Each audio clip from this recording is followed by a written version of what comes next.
Budget کے حوالے سے خبر یہ ہے کہ آئی ایم ایف کے آئندہ بجٹ میں ٹیکس ریونیو بڑھانے اور ٹیکس چوروں کو پکڑنے کے مطالبات، ٹیکس چوری پر جرمانہ 10 گنا بڑھانے اور فوجداری مقدمات بھی درج کرنے کا کہہ دیا ہے۔ سولر پینل سمیت تمام اشیاء پر ٹیکس استثناء ختم کرنے، کھاد، اسپرے اور زرعی آلات پر 18% جی ایس ٹی عائد کرنے کی تجویز دے دی گئی ہے۔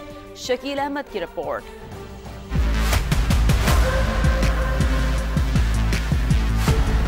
عالمی مالیاتی فنڈ کا وفاقی بجٹ 2025-26 میں ٹیکسوں کے حوالے سے ڈو مور پر زور۔ ذرائع کے مطابق 14,000 ارب روپے سے زیادہ مجوزہ سالانہ ہدف پورا کرنے کے لیے متعدد اضافی ٹیکس اقدامات زیر غور ہیں۔ سامان تعیش کی فہرست میں مزید اشیاء شامل کرنے اور ان پر سیل ٹیکس 25% سے بڑھانے کی تجویز ہے۔ یہی نہیں، حکومت سولر پینل سمیت تمام ٹیکس استثناء ختم کرنے پر بھی غور کر رہی ہے۔ کھاد، اسپرے اور زرعی ادویات پر 18% جی ایس ٹی عائد کرنے، زرعی انپوٹس اور مشینری پر فیڈرل ایکسائز ڈیوٹی کی شرح بڑھانے کی بھی تجویز ہے۔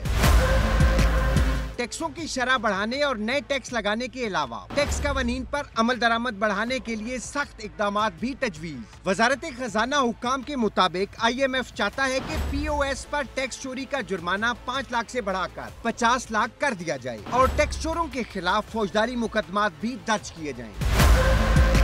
ذرائع کے مطابق درآمدات پر پابندیوں میں کمی کی تجاویز بھی تیار ہے۔ آئی ایم ایف نے سفارش کی ہے کہ ٹیکس حکام کے اختیارات بڑھائے جائیں اور ان کے استعمال میں شفافیت لائی جائے۔ ٹیکس چوری روکنے کے لیے ٹیکنالوجی کا استعمال مزید بڑھانے کا بھی مطالبہ کیا گیا ہے۔